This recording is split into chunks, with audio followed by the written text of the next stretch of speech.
പ്രിയമുള്ളവരെ, നമ്മുടെ ഒരു റൗണ്ട് ചർച്ച അവസാനിച്ചിട്ടുണ്ട്. ഇതിൽ മൊത്തത്തിൽ ഒരു റൗണ്ട് പൂർത്തിയായി വന്നപ്പോൾ അലി മണിക് ഖാൻ അവതരിപ്പിച്ച വിഷയത്തോട് അല്ലെങ്കിൽ അതിൽ നിന്നുകൊണ്ട് ഉന്നയിച്ചിട്ടുള്ള ചില സംശയങ്ങൾ അല്ലെങ്കിൽ വിയോജിപ്പുകൾ ഞാൻ നോട്ട് ചെയ്തിട്ടുണ്ട്. അത് ഇന്ന് അദ്ദേഹത്തോട് വിശദീകരണം ആവശ്യപ്പെടുകയാണ് ചെയ്യുന്നത്.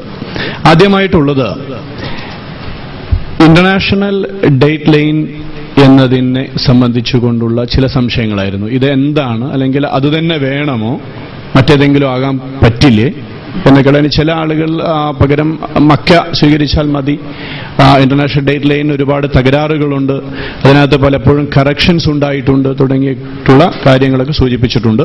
ഇതുമായി ബന്ധപ്പെട്ടുകൊണ്ടുള്ള ഒരു ചെറിയ വിശദീകരണമാണ് ആദ്യമായി ചോദിക്കുന്നത്. അതായത് ഭൂമിയെപ്പറ്റി ആദ്യത്തെ മനുഷ്യൻ അറിഞ്ഞിരുന്നില്ല, വാസ്തവമാണ്. പക്ഷേ റസൂലുള്ളാഹി സ്വല്ലല്ലാഹു അലൈഹി വസല്ലം ഇതൊക്കെ അറിഞ്ഞിട്ടുണ്ട്. റസൂൽ സ്വല്ലല്ലാഹു അലൈഹി വസല്ലം ആളുകളോട് പറഞ്ഞിട്ടില്ല.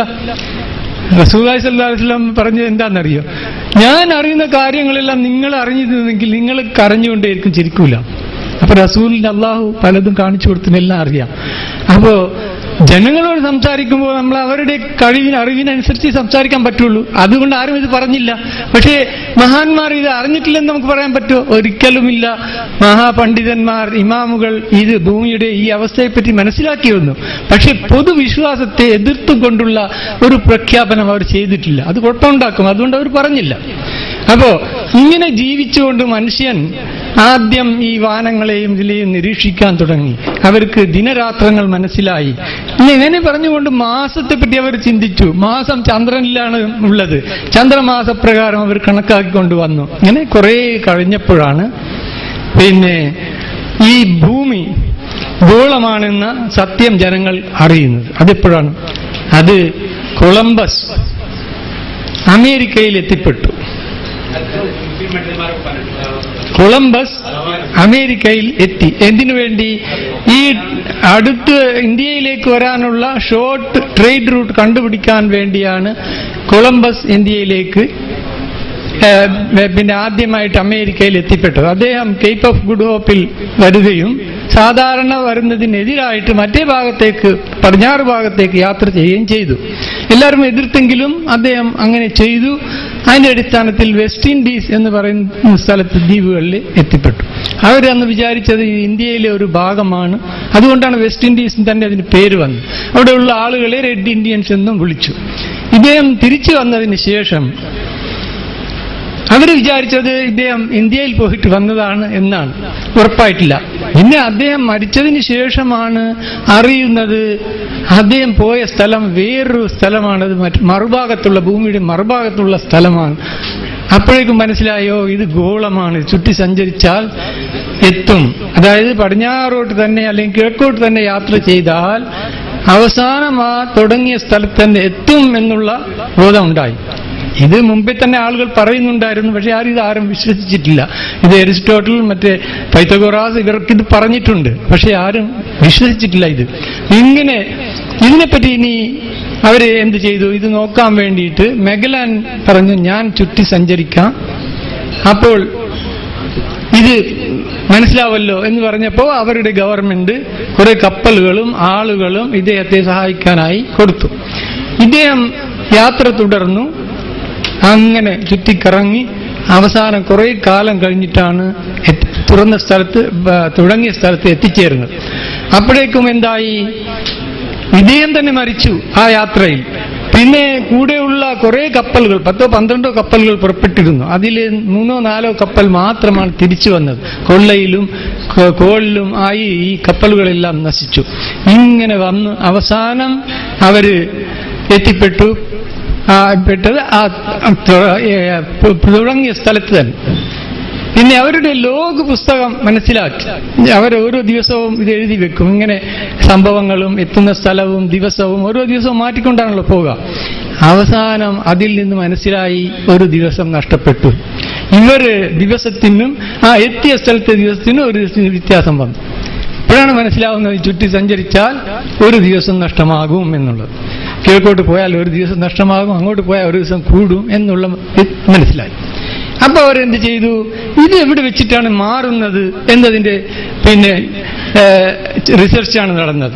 ഏതെങ്കിലും ഒരു സ്ഥലത്ത് വെച്ച് ഭൂമിയിൽ ദിവസം മാറണമല്ലോ. നമ്മളിപ്പോൾ ഇവിടെ അങ്ങോട്ടും ഇങ്ങോട്ടും പോയാൽ ദിവസം മാറുന്നതായിട്ട് നമുക്ക് അനുഭവപ്പെടുന്നില്ല. ഭൂമിയുടെ പടിഞ്ഞാറ് ഭാഗത്ത് നിന്ന് കിഴക്ക് ഭാഗം വരെ പോയാലും ദിവസം പിന്നെ ഒരു ഭാഗത്തേക്ക് ഇത് ചെയ്താൽ ദിവസം മാറുന്നതായിട്ട് അനുഭവപ്പെടില്ല. പക്ഷെ ഒരു പ്രത്യേക സ്ഥലത്ത് ദിവസം മാറിയില്ലെങ്കിൽ ഒരു ദിവസമല്ലേ ഉണ്ടാവുക. നമ്മൾ ചിന്തിച്ചു നോക്ക്. ഇപ്പൊ വെള്ളിയാഴ്ച പോണെങ്കിൽ വെള്ളിയാഴ്ച ഒരു സ്ഥലത്ത് തുടങ്ങി ഒരു സ്ഥലത്ത് അവസാനിക്കണ്ടേ? ജുമയെ പറ്റി ആലോചിച്ച് നോക്ക്. നമുക്ക് എളുപ്പമാണ് ജുമ. അതുകൊണ്ട് തന്നെയാണ് ഇത് മനസ്സിലാക്കാൻ വളരെ എളുപ്പം നമുക്ക്. വേറെ ആളുകൾക്ക് ഇങ്ങനെയുള്ള ഒരു പ്രതിഭാസമില്ല. വേറെ ദിവസത്തിൽ ചെയ്യുന്ന ളുഹർ മാറ്റി വെച്ചിട്ട് ജുമ തുടങ്ങുകയാണ്. അപ്പൊ എന്തായി?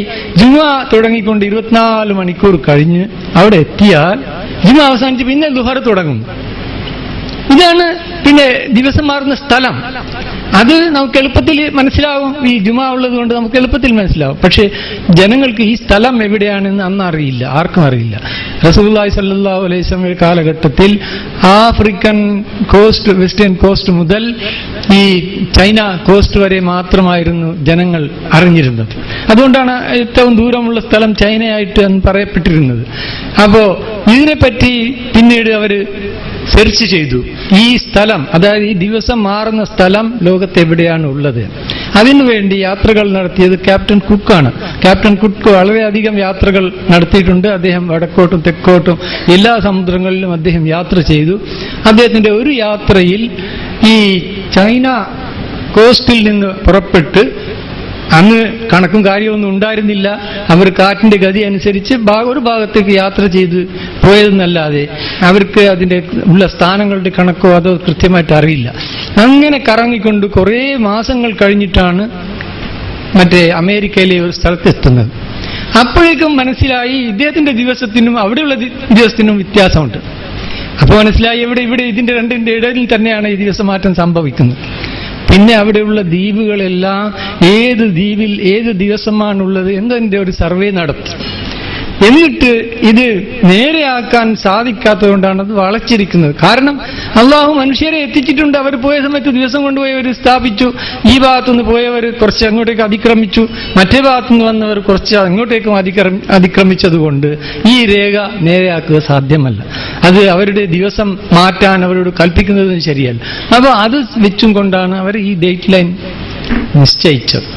ഇങ്ങനെയുള്ള കാര്യം ഇത് ആണ് പ്രൈം മെരീഡിയൻ. അതായത് ഈ ഭൂമിയിൽ 360 ഡിഗ്രികൾ വരയ്ക്കേണ്ടതുണ്ട് കണക്കുണ്ടാക്കാൻ വേണ്ടി. അപ്പൊ ഇത് ആദ്യം എവിടുന്ന് തുടങ്ങണം എന്നുള്ള ചർച്ചയാണ്. ഏതാണ്ട് ഒരു 50-100 കൊല്ലം ഈ റിസർച്ച് നിന്നിരുന്നു. അമേരിക്കയിലായിരുന്നു റിസർച്ചുകൾക്ക് നടന്നിരുന്നത്. അപ്പോൾ ഈ റിസർച്ചുകൾ ഇങ്ങനെ നടത്തി അവസാനം അവര് ഈ സ്ഥലം തന്നെയാണ് വേണ്ടത് എന്ന് തിരഞ്ഞെടുത്തു. അതിലും കുറെ പ്രശ്നങ്ങൾ ഉണ്ടായി. എന്ന് വെച്ചാൽ ഒരു ജർമ്മൻ ശാസ്ത്രജ്ഞൻ അവസാനം പറഞ്ഞു, ഈ ഡേറ്റ് ലൈൻ, ഈ ദിവസം തുടങ്ങുന്ന രേഖ കടലിൽ മാത്രമേ വരാൻ പാടുള്ളൂ, ഒരു നാട് ക്രോസ് ചെയ്യാൻ പാടില്ലെന്ന് അദ്ദേഹം വാദിച്ചു. അപ്പോഴേക്കും മറ്റെല്ലാ ശാസ്ത്രജ്ഞന്മാരും ഇദ്ദേഹത്തെ കളിയാക്കി എന്നാണ് ചരിത്രത്തിലുള്ളത്. അവർക്ക് മനസ്സിലായില്ല പറഞ്ഞത്. പിന്നെ കുറെ ചർച്ചകളിലൂടെ എല്ലാവരും അത് തന്നെ അങ്ങനെ തന്നെയാണ് വേണ്ടതെന്ന് സമ്മതിച്ചു. എന്നിട്ട് അവിടെ ഒരു സ്ഥലം ഉള്ളത് ഈ റഷ്യക്കും അമേരിക്കക്കും ഇടയിലുള്ള ബെറിംഗ് സ്ട്രീറ്റ് മാത്രമാണ്. നിങ്ങൾ ഭൂമി നോക്കിയാൽ മനസ്സിലാവും. അതല്ലാതെ ഈ ചേരാത്ത ഒരു സ്ഥലം, കടലുള്ള ഒരു സ്ഥലം ഇല്ല. ഇത് ആർട്ടിഫിഷ്യലായിട്ട് ഉണ്ടാക്കാൻ പറ്റില്ല. ഇത് അള്ളാഹു നിശ്ചയിച്ച ആ ഇതിൽ കൂടി തന്നെ എടുത്തെങ്കിൽ മാത്രമേ കാര്യം ശരിയാവുള്ളൂ. നാച്ചുറൽ ആയിരിക്കണം. അപ്പോൾ അത് ബെറിംഗ് സ്ട്രീറ്റ് എന്ന് പറഞ്ഞ ഒരു കടൽ അതിലുണ്ട്. അവിടെ എസ്കിമോ താമസിക്കുന്ന സ്ഥലമാണ്. എസ്കിമോ റീജിയൻ ആണത്. വളരെ തണുപ്പ് പിടിച്ച സ്ഥലമാണ് അലാസ്ക. ഇപ്പോ മുസ്ലിമുകൾ അവിടെ ഉണ്ടോ ഇല്ലെന്ന് എനിക്കറിയില്ല. ആ ഇടയിൽ കൂടിയാണ് ഈ ലൈൻ എടുത്തിരിക്കുന്നത്. അത് എടുത്തപ്പോൾ എന്താ സംഭവിച്ചത്? അപ്പോ റഷ്യക്കാർ ആവശ്യപ്പെട്ടു അത് ഈ അലാസ്ക നമ്മളെ നാടാണെന്ന് അവർ ക്ലെയിം ചെയ്തു. അതെങ്ങനെയെന്ന് വെച്ചാൽ അവര് ഈ വെയിൽ ഹണ്ടിങ്ങിന് വേണ്ടി മറ്റേ ഭാഗത്തേക്ക് പോകാറുണ്ടായിരുന്നു.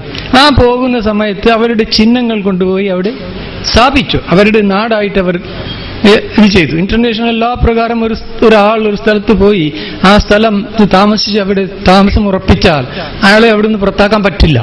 അങ്ങനെയാണ് ഇന്റർനാഷണൽ ലോ. അത് പ്രകാരം റഷ്യക്കാർ ക്ലെയിം ചെയ്ത് നമ്മുടെ സ്ഥലമാണ്, അത് നമുക്ക് കൊടുക്കാൻ പറ്റില്ല. അപ്പോൾ വലിയ പ്രശ്നമായി. അതെങ്ങനെ ഇനി പരിഹരിക്കും? അത് സമ്മതിക്കുന്നില്ല. അവസാനം ഈ അമേരിക്ക വളരെയധികം ഡോളറുകൾ കൊടുത്ത് റഷ്യയിൽ നിന്ന് അത് വാങ്ങുകയാണ് ചെയ്തത്, ഈ ആവശ്യത്തിന് വേണ്ടി മാത്രം. നോക്കണം നിങ്ങൾ. എന്നിട്ടാണ് ആ ഡേറ്റ് ലൈൻ ശരിയാക്കിയിരിക്കുന്നത്. ഇതിന്റെ മറുവശത്തേക്ക് നീട്ടിയപ്പോൾ ഒരു അത്ഭുതം. അത് അവർ ഈ ലണ്ടനിൽ ഗ്രീനിച്ചിൽ കൂടി തന്നെ ഇത് കടന്നുപോയി. ഇത് പിന്നെ ആക്സിഡന്റലാണ്, കരുതി കൂടി ചെയ്തൊന്നുമല്ല.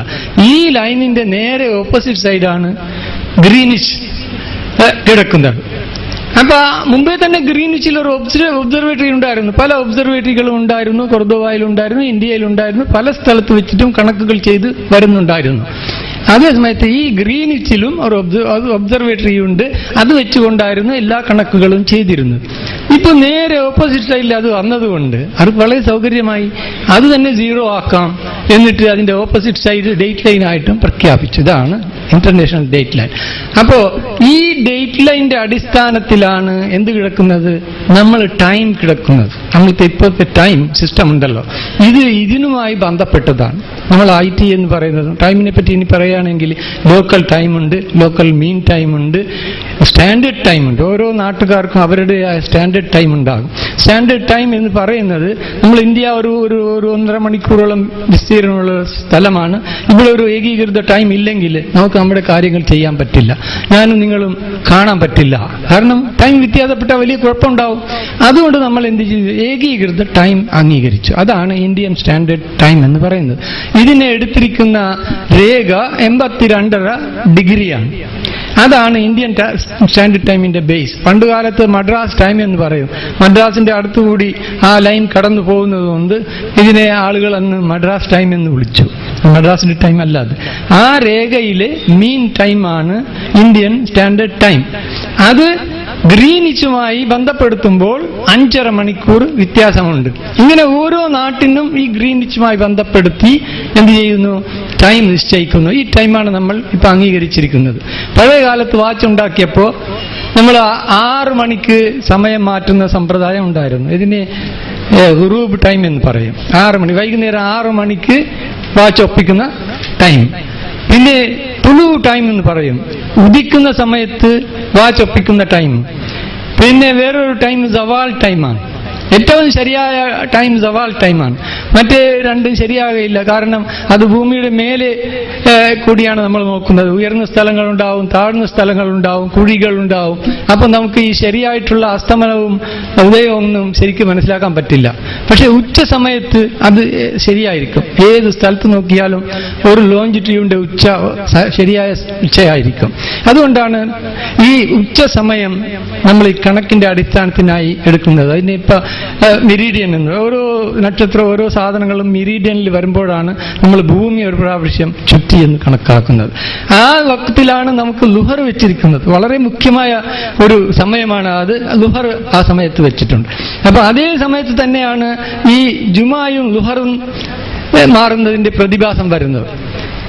ഇപ്പോ ലോകം അംഗീകരിച്ചിട്ടുള്ള 0 അവർ മുസ്ലിമീങ്ങളുടെ ജുമായും ലുഹറും മാറുന്ന സമയമാണ്. ചിന്തിച്ചു നോക്കണം നിങ്ങൾ. നമ്മളതാണത്, മറ്റാരുടെയും അല്ല. മുസ്ലിമീങ്ങളുടെ ജുമായും ലുഹറും ഒരു സമയത്ത് മാറുന്നു. ആ സമയമാണ് ലോകത്തിന്റെ 0 അവർ. ആ സമയത്ത് ലണ്ടനിൽ എന്താ സമയം? അർദ്ധരാത്രിയാണ്. അപ്പോ അവിടെ വെച്ചിട്ടാണ് എന്ത് ചെയ്യുന്നത്, ദിവസം മാറുന്നത്. എന്തിന്റെ അടിസ്ഥാനത്തിൽ? ഈ ഇന്റർനാഷണൽ ഡേറ്റ് ലൈനിൽ ദിവസം മാറുന്നതിന്റെ അടിസ്ഥാനത്തിൽ പുതിയ ദിവസം തുടങ്ങി എന്ന് ലണ്ടനിൽ അർദ്ധരാത്രി കഴിഞ്ഞാൽ പറയുന്നു. ഒരു കലണ്ടറിന്റെ മാനദണ്ഡം ഉണ്ടാവും. ലണ്ടൻ ബേസ് ചെയ്തിട്ടുള്ള ഒരു കലണ്ടറാണ് ഈ ഗ്രിഗോറിയൻ കലണ്ടർ. അപ്പോൾ ആ കലണ്ടറിന്റെ മാനദണ്ഡ ഒരു സ്ഥാനം ഉണ്ടാവും. ആ സ്ഥാനം ലണ്ടനാണ്. അപ്പൊ ലണ്ടൻ മായി ബന്ധപ്പെടുത്തിയായിരിക്കണം ഈ കലണ്ടർ മാറുന്ന സമയം ഉണ്ടാവുന്നത്. അതായത് ഡേറ്റ് ലൈനുമായിട്ട് ബന്ധപ്പെടണം. ലണ്ടനിൽ ഈ ഡേറ്റ് ലൈനിൽ ഏത് സമയത്ത് ദിവസം മാറുന്നുവോ ആ സമയത്തായിരിക്കണം ലണ്ടനിൽ ദിവസം മാറുന്നത്. അത് അർദ്ധരാത്രിയാണ്. അതുകൊണ്ട് അവർ അർദ്ധരാത്രി ദിവസം മാറുന്നു എന്ന് പറഞ്ഞു. ആ കലണ്ടറിന്റെ സ്വഭാവമാണ്. ഇതിപ്പോ നമ്മളെ ഇസ്ലാമിക കലണ്ടറിലേക്ക് മാറ്റിയാൽ ഇസ്ലാമിക കലണ്ടറിന്റെ തലസ്ഥാനം മക്കയാണ്. മക്ക ബേസ് ചെയ്ത് കഴിഞ്ഞാൽ അത് 3 മണിയായിട്ട് നമുക്ക് മനസ്സിലാവും.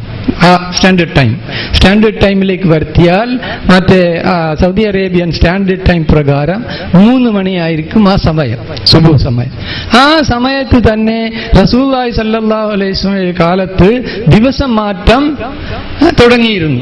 ആ സമയത്ത് അതിനു മുമ്പേ ഒക്കെ മഗ്രിബിന് ദിവസം മാറുന്നു എന്ന കോൺസെപ്റ്റ് ആയിരുന്നു ജനങ്ങൾക്കുണ്ടായിരുന്നത്.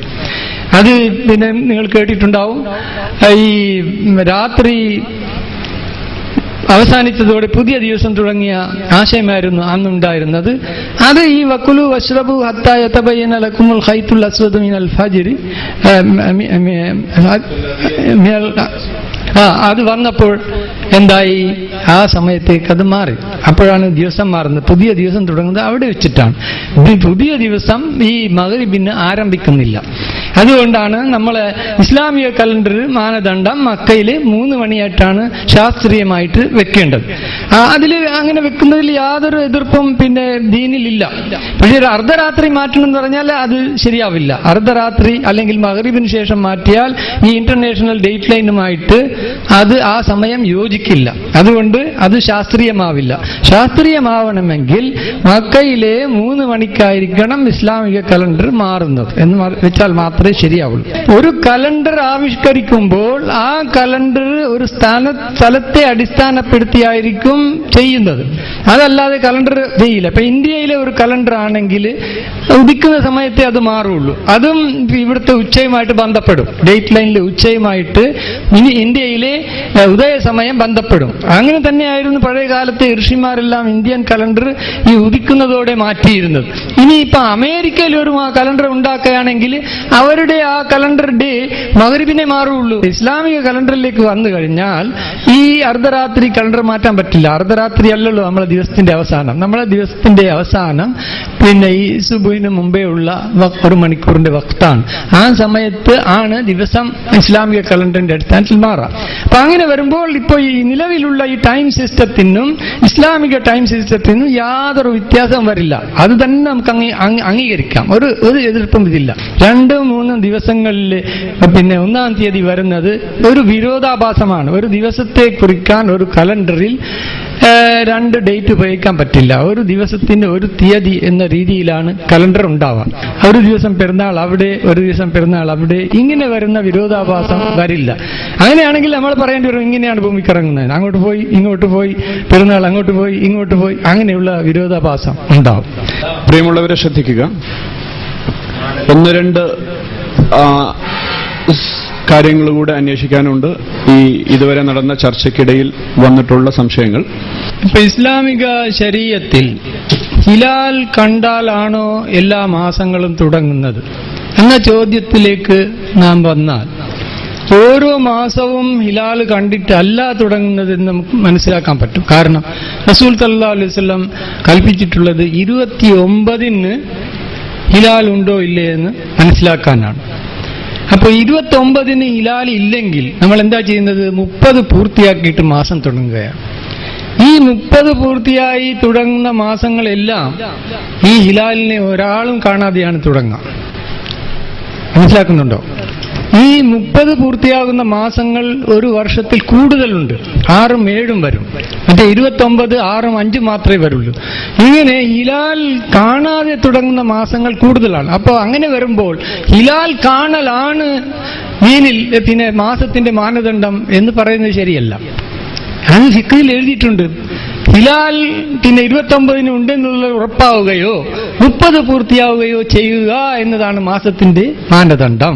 പക്ഷെ നമ്മളിപ്പോ അംഗീകരിച്ച മാനദണ്ഡം എല്ലാ മാസവും ഹിലാൽ കണ്ടിട്ട് തുടങ്ങുന്ന മാനദണ്ഡമാണ്. ഇത് 2 ഖുറൈബിന്റെ ഹദീസിൽ ഷാമിൽ ഒരു തീയതിയാകാമെന്നും മദീനയിൽ വേറൊരു തീയതിയാകാമെന്നും എന്നതിന് യാതൊരു തെളിവുമില്ല. ഒരു സംഭവം അങ്ങനെ നടന്നു, അത് തെളിയിക്കപ്പെട്ടിട്ടില്ല. അതിന്റെ വ്യാഖ്യാനങ്ങൾ മറ്റുള്ള ഇമാമുകൾ പറഞ്ഞിട്ടുണ്ട്. അത് സാക്ഷിയില്ലാത്തത് കൊണ്ടാണ് ഇബ്നു അബ്ബാസ് റളിയല്ലാഹു അൻഹു അതിനെ തള്ളിയതെന്ന് അവരെഴുതി വെച്ചിട്ടുണ്ട്. ഹിലാൽ കണ്ടിട്ടല്ല തുടങ്ങുന്നത്, ഹിലാൽ ഉണ്ടായി എന്നതിന്റെ അടിസ്ഥാനത്തിലാണ് മാസം തുടങ്ങുക. അതാണ് മാനദണ്ഡം. അപ്പൊ അത് നമുക്ക് എങ്ങനെ മനസ്സിലാവുമെന്ന് വെച്ചാൽ ഞാൻ ഒരു ചെറിയൊരു ഉദാഹരണം കൊണ്ട് കാണിച്ചു തരാം. ഇപ്പൊ ലോകത്ത് ഏതെങ്കിലും ഒരു സ്ഥലത്ത് സൂര്യനും ചന്ദ്രനും മാസത്തിൽ ഒരിക്കൽ ഒരേ സമയത്ത് ഉദിക്കും. ഒരേ സമയത്ത് 2 ഉദിക്കുന്ന ഒരു സ്ഥലം ഉണ്ടാവും ലോകത്ത്. ഒരു മാസത്തിൽ ഒരിക്കൽ എങ്ങനെങ്കിലും ഉണ്ടാവും. ഏതെങ്കിലും ഒരു സ്ഥലത്ത് ഇത് ഉദിക്കുക തന്നെ ചെയ്യണം. അപ്പൊ ഈ ഒന്നിച്ച് ഉദിക്കുന്ന സൂര്യനും ചന്ദ്രനും അസ്തമിക്കുമ്പോൾ എത്ര വ്യത്യാസം ഉണ്ടാവും ഇത് നമുക്ക് കണക്ക് ചെയ്യാവുന്നതാണ്. ഒരു ദിവസത്തിൽ 24 മണിക്കൂറിൽ വരുന്ന വ്യത്യാസം 50 അതിന്റെ ±5 മിനിറ്റ്സോ ആയിരിക്കും. അപ്പോ ഈ ഒരു പകൽ എന്ന് പറയുമ്പോൾ രാവിലെ മുതൽ വൈകുന്നേരം വരെ സുമാർ 12 മണിക്കൂറാണ്. ഈ 12 മണിക്കൂറിൽ ഈ സൂര്യചന്ദ്രന്മാരുടെ വ്യത്യാസം എത്ര ഉണ്ടാവും പറയാലോ? എത്ര ഉണ്ടാവും? 24 മിനിറ്റ് 24-30 മിനിറ്റുകൾ ഉണ്ടാവും. ഇത് ഇപ്പൊ നമ്മുടെ കാലഘട്ടത്തിൽ ഇത് കാണുക സാധ്യമല്ല. അപ്പൊ ഉണ്ടെന്നുള്ളത് നമുക്ക് ഉറപ്പായോ? ആ സ്ഥലത്തിലുള്ളവർക്ക് അവിടെ പിറവിയുള്ളത് കൊണ്ട് അടുത്ത ദിവസം എന്താകണം? ഒന്നാകണം. അപ്പൊ അവർക്ക് അടുത്ത ദിവസം ഒന്നായെങ്കിൽ, ശനിയാഴ്ചയാണ് ഈ സംഭവം നടന്നെങ്കിൽ ഞായറാഴ്ച ഒന്നാകണം. ആ ഞായറാഴ്ച ലോകം മുഴുവനും ഒന്നായിട്ട് അംഗീകരിക്കുകയാണ് ചെയ്യുന്നത്. അതല്ലാതെ വേറെ ഒരു നിവൃത്തിയും ഇവിടെ ഇല്ല. ഇത്ര എളുപ്പമാണ് സംഗതി. ഇത് നമ്മൾ കുറച്ച് ചിന്തിച്ച് കഴിഞ്ഞാൽ ഇത് മനസ്സിലാവും. പിന്നെ കാൽക്കുലേഷനിലേക്ക് വരുമ്പോൾ അതിലെ നിയമങ്ങളും കാര്യങ്ങളും കുറെ കാര്യങ്ങളുണ്ട്. അത് കുറെ സങ്കീർണമാണ്. അതൊന്നും നമുക്ക് നോക്കേണ്ട ആവശ്യമില്ല. നമുക്കിപ്പോ ഈ ന്യൂ മൂൺ ഡേറ്റ് ആദ്യം പറഞ്ഞല്ലോ, ഇത് അവൈലബിൾ ആണ്. 5000 വർഷങ്ങൾ മുമ്പേ പോയി കഴിഞ്ഞു പോയതും ഇനി വരാനുള്ള 5000 വർഷങ്ങളുടേതും ന്യൂ മൂൺ ഫേസസ് അവർ കാൽക്കുലേറ്റ് ചെയ്ത് വെച്ചിട്ടുണ്ട്. അത് വളരെ ശാസ്ത്രീയമാണ്, വളരെ കണിശമാണ്. അത് നമുക്ക് ഓരോ കൊല്ലം അത് പ്രകാരം ഉണ്ടാക്കി നമ്മൾ ഈ ഉണ്ടാക്കുന്ന കലണ്ടറും ചന്ദ്രനുമായിട്ട് വല്ല വ്യത്യാസമുണ്ടോ എന്ന് ഏതൊരു മനുഷ്യനും മനസ്സിലാകും. അതിൽ യാതൊരു പ്രയാസവുമില്ല. 10 മിനിറ്റ് വ്യത്യാസത്തിൽ ചന്ദ്രൻ അസ്തമിക്കുന്നു എന്ന് പറഞ്ഞാൽ ഇവിടെ നമുക്കിതിന്റെ ഒരു ഐഡിയ ഇല്ല. ഇതെങ്ങനെയാണെന്ന് നമുക്കറിയില്ല. നമുക്കിത് മനസ്സിലാക്കാൻ എളുപ്പമാണ്. ഈ 10 മിനിറ്റ് എന്ന് പറഞ്ഞാൽ ഈ ഇതിൽ നമ്മൾ കൈകൊണ്ട് തന്നെ അളക്കാം. ഇപ്പൊ സൂര്യൻ അസ്തമിക്കാൻ പോകുമ്പോൾ സൂര്യൻ ഇവിടെ നിൽക്കുന്നു, ഇവിടെ ചക്രവാളം കിടക്കുന്നു. ഇങ്ങനെ നമ്മൾ നോക്കിയാൽ എത്ര മിനിറ്റ് കഴിയും അത് അസ്തമിക്കാൻ? ആർക്കെങ്കിലും പറയാൻ പറ്റും? എത്ര മിനിറ്റ് എടുക്കും? ഇവിടെ ഉള്ള സൂര്യൻ അസ്തമിക്കാൻ എത്ര സമയമാകും? ഇല്ല, 40 മിനിറ്റ് ആയത്. നമ്മളെ കയ്യിലുള്ള ഈ 4 വിരൽ 40 മിനിറ്റാണ്. നിങ്ങൾ വാച്ച് വെച്ച് നോക്കി മനസ്സിലാക്കിയാൽ മതി, ആർക്കും നോക്കാവുന്നതാണ്. ഇത് 10 മിനിറ്റ് എന്ന് പറഞ്ഞാൽ ഇതാ സൂര്യൻ ഇവിടെ, ചന്ദ്രൻ ഇവിടെ. കാണാൻ പറ്റുമോ? 20 മിനിറ്റ് കാണാൻ പറ്റുമോ? ഇത്രയും അടുത്തുള്ളതിന് കാണാൻ പറ്റുമോ? ഒരിക്കലും കാണാൻ പറ്റില്ല. പക്ഷെ ഈ കേരളത്തിലെല്ലാം ഇത് 5 മിനിറ്റ് ഉള്ളതും കൂടി ജനങ്ങൾ കണ്ട റിപ്പോർട്ടാവുള്ളൂ. ഈ കാണാത്ത ഒന്നിന് കാണാൻ റസൂലുള്ളാഹി സ്വല്ലല്ലാഹു അലൈഹി വസല്ലം പറഞ്ഞു എന്ന് പറഞ്ഞാൽ തന്നെ അത് വലിയ അബദ്ധമാണ്. റസൂലിന് ഇതറിയാതിരിക്കോ? അള്ളാഹുവിന്റെ റസൂലാണ്. അതുകൊണ്ട് റസൂൽ ഇത് കണ്ടിട്ട് തുടങ്ങാൻ പറയില്ല, ഇത് നോക്കിയിട്ട് തുടങ്ങാൻ പറഞ്ഞത്. നോക്കുക എന്നതിന്റെ അർത്ഥം അത് എപ്പോൾ ഈ ഭാഗത്തുനിന്ന് ഈ ഭാഗത്തേക്ക് വരുന്നു എന്നത് മനസ്സിലാക്കാനാണ് പറഞ്ഞിരിക്കുന്നത്. ദിനയും ഹിലാൽ, ഏറ്റവും വലിയ ദിനയും ഹിലാൽ എന്ന് പറയാം. 7 ദിവസം വരെ ഹിലാൽ എന്ന് പറയാമെന്ന് ഭാഷ നിഘണ്ടുകളിൽ നമുക്ക് കാണാം. 3 വരെ പറയുന്നത് ഹിലാൽ തന്നെയാണ്. അപ്പൊ ഇത് ആദ്യത്തേത് ആണ് ശരിയായ ഹിലാൽ. അത് നമ്മളെ കണ്ണുകൾക്ക് ദൃശ്യമല്ല, അത് അറിയാനേ പറ്റുള്ളൂ, കാണാൻ പറ്റില്ല. ഏതെങ്കിലും ഒരു അവസരത്തിൽ ഏതോ ഒരു പ്രതിഭാസമുണ്ടായി, ഈ എയർ പോക്കറ്റ്സും മറ്റും ഒക്കെ ഉണ്ട് അന്തരീക്ഷത്തിൽ. അങ്ങനെയുള്ള ഒരു അവസരത്തിൽ ഇത് ഉണ്ടെങ്കിൽ കണ്ടെന്ന് വരാം. അല്ലെങ്കിൽ ഇത് സാധാരണ കാണുകയില്ല. കാണണമെങ്കിൽ 48 മിനിറ്റ് വ്യത്യാസം വരണം. അത് അല്ലാതെ നമുക്ക് കാണുക സാധ്യമല്ല. അപ്പൊ എന്താന്ന് വെച്ചാല്, ഇപ്പൊ ഭൂമി, ഇവിടെ സൂര്യൻ കിടക്കും, ഇവിടെ ചന്ദ്രൻ കിടക്കും. ഇതാണ് ന്യൂ മൂൺ എന്ന് നമ്മൾ പറയുന്നത്. അപ്പൊ ഈ സ്ഥലത്തുള്ളവർക്ക് മാത്രമേ ഈ പ്രതിഭാസം അനുഭവപ്പെടുള്ളൂ. ആ പോയിന്റിൽ ഇവിടെയും ഇവിടെയുമുള്ള ആളുകൾക്ക് അത് സൂര്യന്റെ ഒരു ഭാഗത്തായിരിക്കും ഈ ചന്ദ്രൻ. അപ്പൊ ഈ പ്രതിഭാസം വരുന്നതിന് 9 മണിക്കൂർ മുമ്പേ ഈ സൂര്യനും ചന്ദ്രനും തമ്മിൽ അസ്തമന വ്യത്യാസം ചന്ദ്രൻ പിറകോട്ടാകുന്നുണ്ട്. 9 മണി ഇത് സംഭവത്തിന് 9 മണിക്കൂർ മുമ്പേ ചന്ദ്രൻ പിന്നിലാവുന്നുണ്ട്. അപ്പോ ചന്ദ്രൻ പിന്നിലാകുക എന്നതാണ് ആദ്യത്തെ ഹിലാൽ എന്നാണ് മനസ്സിലാക്കിയിരിക്കുന്നത്. അത് പണ്ഡിതന്മാർ എഴുതിയിരിക്കുന്നത്, അത് അസ്തമനത്തിന് ശേഷം 1 സെക്കൻഡ് പോലും ചന്ദ്രൻ ഉണ്ടെങ്കിൽ അടുത്ത ദിവസം മാസം മാറിയെന്നാണ്. അപ്പൊ ഇത് ഏത് സ്ഥലത്താവാം. അങ്ങനെ വരുമ്പോഴാണ് നമുക്ക് ഇത് മനസ്സിലാകാതെ നാം വിഷമിക്കുന്നത്. അപ്പോ ഇവിടെ എന്താന്ന് വെച്ചാൽ ഈ ഡേറ്റ് ലൈൻ ഉണ്ടല്ലോ, ഇന്റർനാഷണൽ ഡേറ്റ് ലൈനിൽ 2 ഭാഗത്ത് 2 ദിവസമാണ്. ഒരു ഭാഗത്ത് 30 വെള്ളി ആണെങ്കിൽ മറ്റേ ഭാഗത്ത് 1 ശനിയാണ്. അവിടെ ഒരു ദിവസത്തിന്റെ വ്യത്യാസമുണ്ട്, എപ്പോഴും ഉണ്ട് ഇത്. അപ്പോ മാസത്തിന്റെ അവസാനത്തിൽ മാസത്തിന്റെ 30-ൽ സൂര്യഗ്രഹണം ഉണ്ടാവുന്നത് മാസത്തിന്റെ ഒടുവിലാണ്, അവസാനത്തിലാണ് ഉണ്ടാവുക. 28-ൽ ഉണ്ടാവില്ല. നമ്മൾ അഹമ്മദിയാക്കൾക്ക് ഒരു വാദമുണ്ട്, 28-ലും സൂര്യഗ്രഹണം ഉണ്ടാവും. അത് തെറ്റാണ്. 28-ൽ ഒരിക്കലും സൂര്യഗ്രഹണം ഉണ്ടാവില്ല. അപ്പോ ഇവിടെ ഈ ലൈനിൽ വെച്ച് സൂര്യഗ്രഹണം ഉണ്ടാവുകയാണെങ്കിൽ ഒരു ഭാഗത്ത് ആ 30 സൂര്യഗ്രഹണം ഉണ്ടാവുകയാണെങ്കിൽ മറുഭാഗത്തുള്ള ശവ്വാൽ 1-ലുള്ളവർക്ക് അവർ പെരുന്നാൾ ആചരിക്കുമ്പോൾ ഗ്രഹണം അനുഭവപ്പെടും. ഈ പ്രതിഭാസം ഇമാം ഷാഫി റഹ്മത്തുള്ളാഹി അലൈഹി റെക്കോർഡ് ചെയ്തിട്ടുണ്ട്. അദ്ദേഹം എങ്ങനെ മനസ്സിലാക്കി പറയാൻ പറ്റില്ല. അത് ഫറള ഷാഫി ഉഖൂൽ ഈദ് വൽ കുസൂഫ് മഅൻ എന്ന് പറഞ്ഞിട്ടുണ്ട് കിതാബിൽ. അപ്പോ ഇത് ഇത്ര വലിയ ജ്ഞാനമാണ്. ഇതെങ്ങനെ മനസ്സിലായി എന്നുള്ളത് നമുക്ക് പറയാൻ പറ്റില്ല. ഇത് ശരിയാണ്, ഇത് സംഭവ്യമാണ്. അത് ഇപ്പോഴും സംഭവിക്കില്ല. ആ പ്രദേശത്ത് ഈ റമദാനിന്റെ അവസാനത്തിൽ ഈ സൂര്യഗ്രഹണം വരികയാണെങ്കിൽ ഓസ്ട്രേലിയയിൽ, ന്യൂസിലൻഡിൽ പെരുന്നാൾ നമസ്കരിക്കുമ്പോൾ ഇത് കാണും. അങ്ങനെയുള്ള ഒരു പ്രതിഭാസമാണ്. അപ്പൊ നമ്മുടെ ഇമാമുകാർ ഇത്രക്കും എഴുതി വെച്ചു, അത് നമ്മൾ പരിശോധിച്ച് നോക്കാൻ തയ്യാറായിട്ടില്ല എന്ന് മാത്രമേ ഉള്ളൂ. അപ്പൊ ഇവിടെ അത് വരച്ചിട്ട് അതിന്റെ രൂപം പറഞ്ഞു. അപ്പൊ അപ്പോഴും യഥാർത്ഥത്തിൽ ഈ ഹിലാലിനെ പറ്റിയല്ല, പിന്നെ ഹിലാലിനെ പറ്റിയാണ് നമ്മൾ സംസാരിക്കേണ്ടത്. പക്ഷെ ഇപ്പോഴും പറഞ്ഞിട്ടുള്ളത് ഈ മെഹാക്ക് എന്ന് പറഞ്ഞ അവസ്ഥയെ സംബന്ധിച്ച്. അതവിടെ ഇരിക്കട്ടെ. ഇപ്പോൾ മണിക്ഫാൻ സാഹിബ് പറഞ്ഞു അതിനെ സൺസെറ്റിന് ശേഷം ഒരു 40 മിനിറ്റ്സ് എങ്കിലും വേണം. പക്ഷേ നാവൽ ഒബ്സർവേറ്ററി, അമേരിക്കൻ നാവൽ ഒബ്സർവേറ്ററി പറഞ്ഞത് ചുരുങ്ങിയത് 15 മിനിറ്റ് കഴിഞ്ഞതിന് ശേഷമെങ്കിലും ഇത് കാണാൻ കഴിയുമെന്നുള്ളതാണ്. അപ്പൊ 15 മിനിറ്റ്സ് ചക്രവാളത്തിൽ സൂര്യൻ അസ്തമിച്ചതിന് ശേഷം ചന്ദ്രൻ ഉണ്ടെങ്കിൽ നമുക്കത് വിസിബിൾ ഫേസിൽ എത്തിയതാണ്. ഈ വിസിബിൾ ഫേസിൽ എത്താൻ ചുരുങ്ങിയത് 18 മുതൽ 24 മണിക്കൂർ ന്യൂമൂൺ കഴിഞ്ഞതിന് ശേഷം വേണം എന്നും ഈ ഒബ്സർവേറ്ററികളൊക്കെ പറയുന്നുണ്ട്. അതുകൊണ്ട് നമ്മൾ ചോദിക്കുന്നത്, എന്തുകൊണ്ട് നിങ്ങൾ ന്യൂമൂൺ എന്ന് പറഞ്ഞ് അസ്ട്രോണമിക്കൽ ന്യൂമൂൺ എന്നുള്ളതിനെ ഇസ്ലാമിലെ ഹിലാലിന് പകരമായി നിങ്ങൾ പറയുന്നത് എന്തുകൊണ്ട്? ഇവിടെ സൂര്യനുണ്ടെന്ന് വിചാരിക്കാം, ഇവിടെ കിടക്കുന്ന ഭൂമി, അതിന്റെ ചുറ്റും ചലിക്കുന്ന ചന്ദ്രൻ,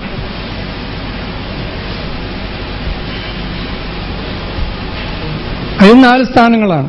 ഇതാണ് ലൈൻ ഓഫ് ക്രോസിംഗ്. ഇതിന്റെ ഒരു പ്രദക്ഷിണമാണ് മാസം. അത് ക്ലിയർ ആയിട്ട് നമുക്ക് മനസ്സിലാവുന്നുണ്ട് ആസ്ട്രോണോമിയിലും നമുക്കും ഇസ്ലാമിലും. ഖുർആനിൽ പറഞ്ഞ മാസം 29 അര ദിവസത്തിന്റെയാണ്. ആസ്ട്രോണോമിക്കലി സിനോഡിക് ലൂണാർ മന്ത് പറയും. അപ്പോ ഇത് 90 ഡിഗ്രീസ് ആണല്ലോ. ഇതിന്റെ ഇടയിൽ എത്ര ഡിഗ്രിയാണ്? ഇത് 45 ഡിഗ്രീസ് അല്ലേ? ഇതിന്റെ ഇടയിൽ 22.5 ഡിഗ്രീസ് അല്ലേ? ഇനി ഇതിനെ വിഭജിച്ചു കഴിഞ്ഞാൽ 11.25 ഡിഗ്രീസ്. അവിടെ എത്തിയാലേ നമുക്ക് കാണാൻ പറ്റുള്ളൂ. നിങ്ങൾ പറയുന്ന അവിടെ എത്തിയതിന് ശേഷം പിറ്റേ ദിവസം ഒന്നാക്കാനാണ്. അപ്പൊ ഇത് ഒന്നാകും. അപ്പൊ ഇവിടെ എത്തുമ്പോഴേക്കും എന്തായി? 29 തെറ്റും. നിങ്ങൾക്ക് റസൂൽ സല്ലല്ലാഹു അലൈഹി വസല്ലം 29 കണക്കാക്കാൻ പറഞ്ഞ ആ 29 തെറ്റും. 29 നിങ്ങൾ ഈ പറയുന്ന പ്രകാരം മാസം തുടങ്ങിയെങ്കിൽ 29 പ്രാവശ്യം 2 റിപ്പീറ്റ് ചെയ്യുന്നുണ്ട് ഓഫൻ. ഈ റിപ്പീറ്റിഷൻ വരുമ്പോൾ നിങ്ങൾക്ക് ആദ്യ മാസം തെറ്റിയിട്ടുണ്ടെങ്കിൽ 28-ന് ചന്ദ്രൻ ഹിലാൽ കാണുന്ന അവസ്ഥ ഉണ്ടാവും. നമ്മൾ രാവിലെ തുടങ്ങിയപ്പോൾ ഉദ്ദേശിച്ചിരുന്നത് 2 റൗണ്ടെങ്കിലും നമുക്ക് ചർച്ചയ്ക്ക് പോകാൻ കഴിയുമെന്നാണ്. കഴിയില്ല എന്നുള്ളത് എന്നെ പോലെ തന്നെ നിങ്ങൾക്കും ബോധ്യമായിരിക്കുന്ന സന്ദർഭത്തിലാണ് യഥാർത്ഥത്തിൽ ഇപ്പോൾ നമ്മളുള്ളത്. 5 മിനിറ്റ് സമയം പോയി 2 മിനിറ്റ് സമയം പോലും തന്നാൽ വീണ്ടും ഒരു റൗണ്ട് പൂർത്തീകരിക്കാൻ കഴിയില്ല. എന്നിരുന്നാലും വളരെ അടിയന്തരമായി ആർക്കെങ്കിലും ആ വിഷയത്തിൽ സംസാരിക്കാനുണ്ടെങ്കിൽ ഞാൻ ഇതേ ഓർഡറിൽ തന്നെ തരികയാണ്. ആർക്കെങ്കിലും താല്പര്യമില്ല എന്നുണ്ടെങ്കിൽ പ്ലീസ് അവർ ഒഴിവായിക്കൊണ്ട് ആ രീതിയിൽ ആരെങ്കിലും സംസാരിക്കുന്നത് നന്നായിരിക്കുമെന്ന് തോന്നുന്നു. ഞാൻ സംസാരിക്കില്ല എന്ന് നേരത്തെ പറഞ്ഞിരുന്നു, ഇനിയും സംസാരിക്കുന്നില്ല. ഒന്ന്, ഞാൻ വിശ്വസിക്കുന്നത് സൂര്യനും ചന്ദ്രനും അസ്തമിക്കുന്നില്ല, ഉദിക്കുന്നുമില്ല എന്നാണ്. അത് തെളിയിച്ചു തരണം. ഉദിക്കുന്നുമില്ല, അസ്തമിക്കുന്നുമില്ല, ഉദയവും അസ്തമയവും ഇല്ലാത്തൊരു സാധനമാണ് സൂര്യനും ചന്ദ്രനും എന്നല്ല. പ്രപഞ്ചത്തിലുള്ള ഒരു സാധനവും ഉദിക്കുകയോ അസ്തമിക്കുകയോ ചെയ്യുന്നില്ല. ഇതൊക്കെ നമുക്ക് വേണ്ടി പറയുന്നതാണ്. മറ്റൊന്ന്, പിന്നെ ജൂതന്മാരോടും ക്രിസ്ത്യാനികളോടും അതുപോലെ മാറാകണം എന്ന് പറയുന്നത് എന്നെ സംബന്ധിച്ചിടത്തോളം ഒരല്പം പ്രയാസമുള്ള സംഗതി. കാരണം ഞാൻ മനുഷ്യരുടെ മുമ്പിൽ അള്ളാന്റെ ദീനിനെ അവതരിപ്പിക്കണമെന്ന് നിങ്ങളെപ്പോലെ തന്നെ ആഗ്രഹിക്കുന്ന ഒരാളാണ്. എനിക്ക് 2 സമുദായത്തിന്റെ കൂടെ അവരോട് എതിർത്തന്നെ നിൽക്കണമെന്ന് പറയുന്ന ഒരു ലൈൻ സ്വീകരിക്കാൻ നല്ല പ്രയാസമുണ്ട്. അപ്പൊ അവിടെ ഞാനിപ്പോൾ നിങ്ങൾ ഉദ്ധരിച്ച ചില ഹദീസുകൾ ചോദിക്കൽ. അതായത് പിന്നെ ആശൂറാ താസൂറാനെ കുറിച്ച് പറഞ്ഞപ്പോ മുഹമ്മദ് നബി സല്ലല്ലാഹു അലൈഹി വസല്ലം മദീനയിൽ ചെന്നപ്പോൾ ജൂതന്മാര് നോമ്പ് പിടിക്കുന്നത് കണ്ടു. എന്താന്ന് ചോദിച്ചു. ഒരു ഹദീസ്, അത് മൂസാ നബി അലൈഹി ഇസ്ലാം രക്ഷപ്പെട്ട ദിവസം അന്നാണ്. എന്നാ പിന്നെ മൂസാ നബിനോട് ഏറ്റവും കൂടുതൽ അടുത്ത് നമ്മളല്ലേ, അവിടെ നമുക്ക് നോമ്പ് പിടിക്കണമെന്ന് പറഞ്ഞു. അപ്പോ ആശൂറാവിന്റെ അന്ന് നോമ്പ് പിടിക്കുക എന്നുള്ള സംഗതി തന്നെ ജൂതന്മാരിൽ നിന്ന് കിട്ടിയെന്നാണ് ആ ഹദീസ്. എനിക്ക് ഹദീസിൽ വേണ്ട പോലെ വിവരമില്ല. മുഹദ്ദീസ് വലിയ വലിയ ഹദീസ് പണ്ഡിതന്മാരുണ്ട് ഇവിടെ. വേറൊരു ഹദീസിൽ ആ നബി അവർ ജൂതന്മാരിൽ നിന്ന് നോമ്പ് പിടിക്കുന്നുണ്ടോ? ഉണ്ട്. എന്നാ അവരോട് എതിർത്തിട്ട് അടുത്ത കൊല്ലം ബക്കയത്തുല കാബിലിൽ ലാസൂമെന്ന താഴ്ച. ആദ്യം പറഞ്ഞ നബി അവർ പിടിക്കലാണ്ടോണ്ട് പിടിച്ചു എന്നാ. രണ്ടാമത്തെ ഹദീസിൽ പറയുന്നത് പിന്നെ അവരോട് എതിര് കാണിക്കുന്ന പിന്നെ ഞാൻ അടുത്ത കൊല്ലം ജീവിക്കുമെങ്കിൽ 9 പിടിക്കും. ഈ ആദ്യ വൈരുദ്ധ്യങ്ങളൊന്നും ഉണ്ടാകാതിരിക്കല്ലേ നല്ലത് എന്നിങ്ങനെ ചിലപ്പോൾ തോന്നുക, രസകരമായിട്ട് തോന്നുന്ന കാര്യം പറയാം. അതുകൊണ്ട് ഇപ്പൊ നമ്മൾ ഈ ചർച്ച എവിടെ എത്തിക്കാനല്ല ഉദ്ദേശിച്ചത് എന്നതുകൊണ്ട് തന്നെ നല്ല കുറെ കാര്യങ്ങൾ രണ്ട് ഭാഗത്തുനിന്നും എനിക്ക് മനസ്സിലാക്കാൻ കഴിഞ്ഞു. പഠിക്കേണ്ട ഒരു വിഷയമാണ് എന്ന് മാത്രമേ ഇപ്പൊ ഞാൻ മനസ്സിലാക്കിയിട്ടുള്ളൂ. അതുകൊണ്ട് പഠിക്കാനുള്ള ഒരു പ്രേരണ ഈ സദസ്സ് നൽകി എന്നതിനാൽ ഇത് വിളിച്ചവർക്കും പ്രത്യേകിച്ച് മണിപ്പാൻ സാഹിബിനും എന്റെ അഗൈതവുമായ നന്ദിയും പ്രാർത്ഥനയുമുണ്ട്.